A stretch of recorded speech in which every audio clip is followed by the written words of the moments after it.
পুলিশি অভিযানে বিপুল পরিমাণে মদ উদ্ধার করে এক ব্যক্তিকে গ্রেপ্তার করল কাঁথি থানার পুলিশ। কাঁথি দেশপ্রাণ ব্লকের শিকদারচক গ্রামের পুষ্পরঞ্জন বেরার বাড়ি থেকে প্রায় 200 বোতল অবৈধ মদ উদ্ধার করে পুষ্পরঞ্জন বেরাকে গ্রেপ্তার করে। স্থানীয়দের অভিযোগ, পুষ্পরঞ্জন তৃণমূল নেতা, যদিও তৃণমূলের পক্ষ থেকে এই অভিযোগ অস্বীকার করা হয়েছে। এই ঘটনাকে ঘিরে এলাকায় বিক্ষোভ দানা বাঁধে। গ্রামের মহিলারা জোটবদ্ধভাবে এই ঘটনার তীব্র প্রতিবাদ জানিয়েছে। পুলিশ ধৃত পুষ্পরঞ্জন বেরাকে রবিবার কাঁথি মহকুমা আদালতে তোলে। এই ঘটনার পরিপ্রেক্ষিতে উত্তর কাঁথি বিধানসভার বিধায়ক সুমিতা সিনহা কি বললেন শোনাবো।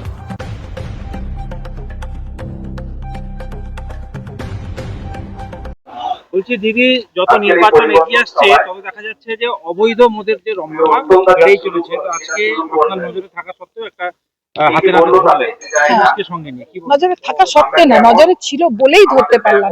ব্যাপারটা শুনুন, যত এগিয়ে আসছে না, মানে যত ভোট এগিয়ে আসছে না, সেটা ভুল কথা। এটা চলছিল, আর আগামী দিনে যদি আমরা এটাকে প্রোটেস্ট না করি, এটা আরো রমরমিয়ে বেড়ে চলবে।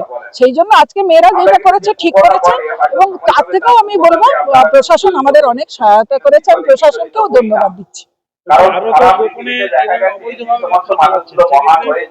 না, প্রশাসন নিজেই আমাদের বলেছেন, কাঁথির আইসি বলেছেন আমাকে যে আপনারা যখন আমাদের যেভাবে খবর দেবেন আমরা অবশ্যই করে আপনাদের এখানে আমরা ব্যবস্থা করব, এবং আমরা নিজেরাই ওটাকে তুলে নিয়ে যাব, ঠেক বন্ধ করে দিয়ে যাব।